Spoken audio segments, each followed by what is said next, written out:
battering ram splintered the cedar doors of the Aventine Sanctuary in 186 BC, shattering the low chant of the forbidden vow. Roman soldiers didn't just arrest the participants of this hidden marriage ritual, they hunted them down like foreign spies. Torches flared against damp stone as the consul's guard seized the pair at the altar, tearing the heavy iron ring, the Anulus Pronubus, from the bride's hand and crushing it under a hobnailed boot. This wasn't merely a wedding, it was a covenant Rome tried to erase from history entirely. The Senate ordered the immediate destruction of the rites liturgy, decreeing that the lineage created here be struck from the censor's rolls, a permanent, irreversible exile of identity.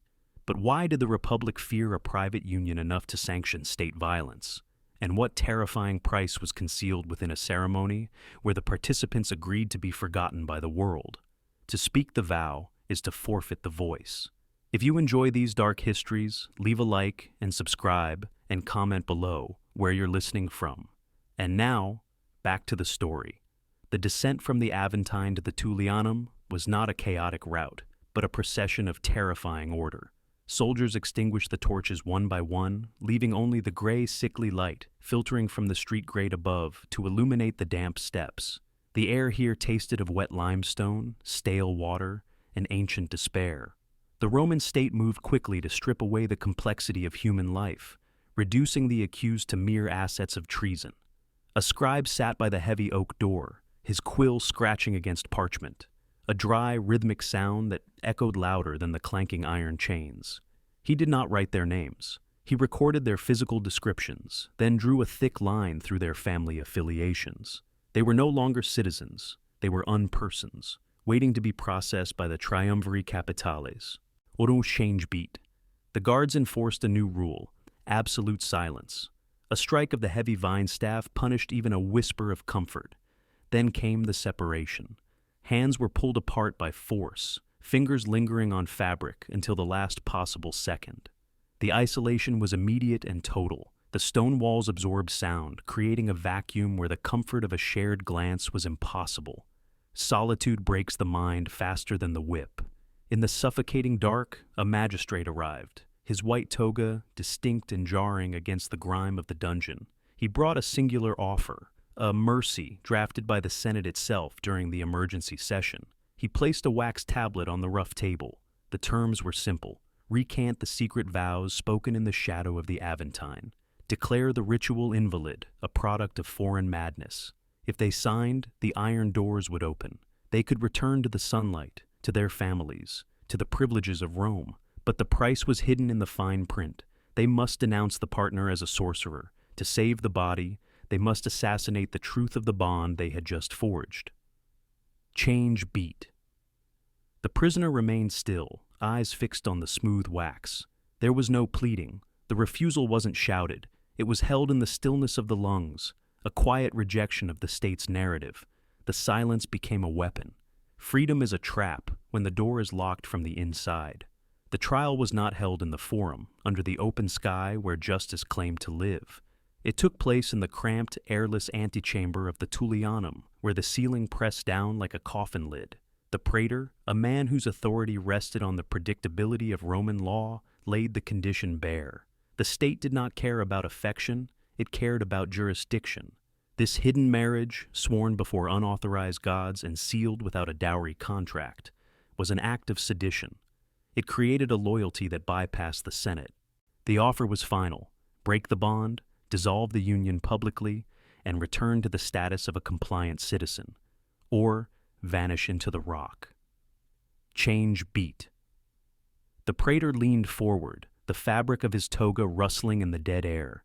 He signaled to the guard, who stepped forward with a heavy clay pitcher. Water. The prisoner's lips were cracked, coated in the dust of the cell. The guard poured a stream onto the stone floor, letting it splash and vanish into the cracks. The message was physical and absolute. Survival was a resource controlled by the state, granted only to those who submitted. The prisoner reached for the stylus to sign the recantation. The hand moved, trembling from exhaustion, fingers stained with the grime of the descent. Then the movement stopped. The hand hovered over the wax tablet, the stylus casting a long, thin shadow in the flickering lamplight. A single bead of sweat rolled down the prisoner's wrist and struck the table. In that hesitation, the logic of the empire collapsed. The prisoner lowered the hand, not to sign, but to push the tablet away. The refusal was quiet, delivered without the rage of a martyr, but with the cold certainty of a judge. Rome owns the living. We have already agreed to be dead. Change beat. The praetor stood up. The negotiation was over. He did not order torture, he ordered erasure. The heavy iron door was not just locked, it was sealed with lead. The guards removed the single oil lamp, taking the last warmth with them. The cell plunged into a darkness so total it felt like a solid weight against the eyes. The dark is a mirror that shows no reflection. Here, the true reason for Rome's terror, the answer to the why, became clear. The state did not fear the ritual because it was immoral. They feared it because it was eternal. The vow taken in the Aventine Sanctuary promised a union that continued past the grave, stripping the Republic of its ultimate threat, execution. If death was merely the second stage of the marriage, the executioner was powerless. Change beat. In the freezing dark, the deprivation inverted. The hunger that was meant to break the will became a fasting rite. The silence intended to isolate became the sacred quiet necessary to hear the other's voice across the stone walls. The punishment did not dismantle the ritual, it completed it. To kill the body is to liberate the vow. Centuries later, the earth surrendered what the Senate tried to swallow. In 1903, during the expansion of a cellar near the base of the Aventine Hill, workmen broke through a bricked-up archway that appeared on no municipal map. The air that hissed out of the breach was stale, preserved from an era before the empire fell. They found a small, irregular crypt, barely large enough for 2 bodies. It was not a prisoner's dump. It was a deliberate architecture of concealment. Inside, the skeletons lay on a slab of rough tufa. They were not thrown in haphazardly, as executed traitors would be. They were arranged. The bones were interlaced, ribs locked against ribs in a calcified embrace that had outlasted the civilization above them. And there, amidst the dust and bone dust, lay the evidence, the iron ring. It had not been crushed or confiscated as the Act 1 accounts implied. It was threaded onto the finger of the second skeleton, fused by rust and time to the phalanx bone. Change beat. The narrative shifted in the light of the acetylene lamp. The excavation revealed scratches on the inner walls of the crypt, not frantic claw marks of those buried alive, trying to escape, but deliberate symbols carved with a steady hand. The Anulus Pronubus was not a symbol of a contract, but a key. The earth remembers what the ink forgets. Archaeologists found a small lead scroll, a defixio, tucked beneath the skulls. The Latin was archaic, barely legible, but the intent was terrifyingly clear. The text did not ask the gods for rescue. It thanked the blind deities for the gift of oblivion. Change beat. This contradicts the assumption of the arrest. Rome believed it was punishing the lovers with erasure, stripping them of their names and casting them into the dark. But the evidence suggests this was the ritual's final requirement. The hidden marriage did not fail because they were caught.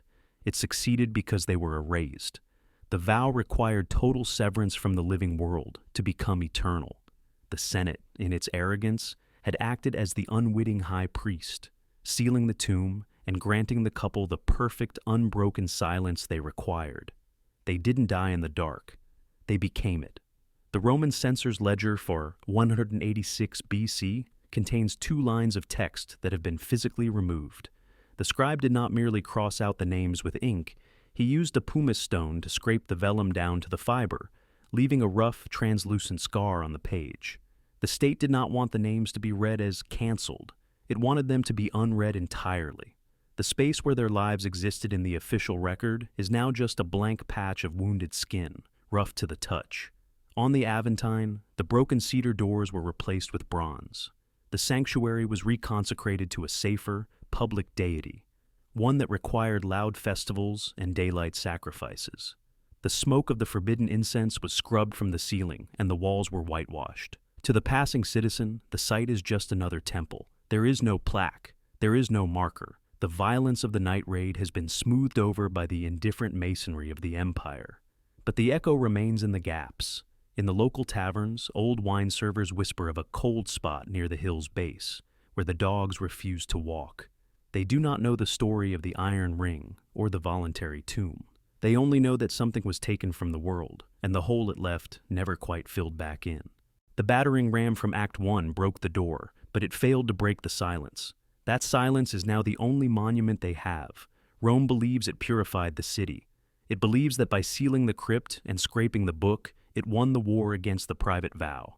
It is wrong. By removing the names, they ensured no one could ever summon them back to stand trial again. The erasure was not a punishment. It was the final seal of protection. Subscribe, hit the bell, and like. What is forgotten cannot be killed.